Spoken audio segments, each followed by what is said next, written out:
Day 1 collections report అయితే పూర్తిగా బయటకైతే వచ్చేసింది. సో ఈ సినిమా డే 1 ఎంత కలెక్ట్ చేసింది, ఎంత కలెక్ట్ చేస్తే హిట్ అవుతుందో ఇంకా మాట్లాడుకుందాం.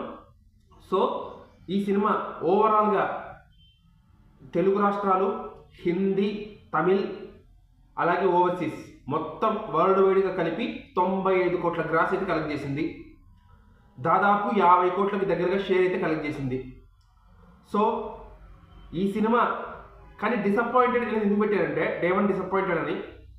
ఈ సినిమా రాజాసాబ్ విషయంలో మాత్రం ఖచ్చితంగా డిసప్పాయింట్మెంట్ అయితే ఖచ్చితంగా జరిగింది. రాజాసాబ్కి అన్యాయం జరిగింది, రాజాసాబ్ విషయంలో డిసప్పాయింట్మెంట్ జరిగింది. దాదాపు అసలు డే 1 పరంగా ఆల్ టైమ్ రికార్డ్ పెట్టే రేంజ్ ప్రభాస్ది. డే 1 పరంగా పుష్ప రికార్డ్స్ని కూడా బ్రేక్ చేసే రేంజ్ ప్రభాస్ది. అలాంటి ప్రభాస్కి 100 కోట్ల ఓపెనింగ్స్ రాలే రాజాసాబ్కి.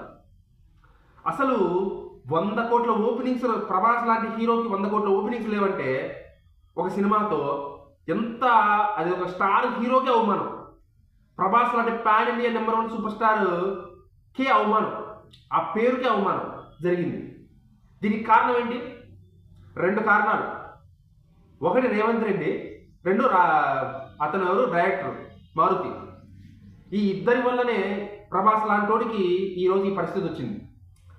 నిజంగా నేనైతే చాలా డిసప్పాయింట్ అయినా అబ్బా, చాలా డిసప్పాయింట్ అయినా. 100 కోట్లు మినిమం కొడుతుందని గట్టిగా నమ్మిన నేను 95 కోట్లు చెప్పడానికి చాలా బాధేస్తుంది.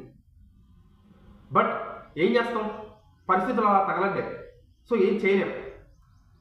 రేవంత్ రెడ్డిని నేను తిడుతూ నిన్న ఒక వీడియో పెట్టాను, ఒకసారి మీరు చూడండి. ఒకసారి ఆ వీడియోని చూస్తే మీకు అర్థమవుతుంది ఎందుకు కారణమయ్యాడు రేవంత్ రెడ్డి అని చెప్పి.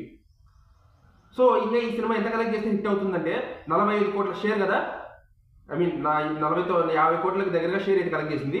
అంటే ఇంకా ఈ సినిమా 150 కోట్లకు పైన షేర్ కలెక్ట్ చేయాలి హిట్ కావాలంటే. 150 కోట్లకు పైన షేర్ కలెక్ట్ చేస్తే హిట్ అవుతుంది.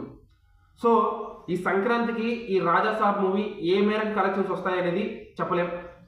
ఎందుకంటే ఈ రేంజ్ ఇలాంటి టాప్ ఇలాంటి పోటీ మధ్యలో నిలబడి సాధించాలంటే చాలా కష్టం.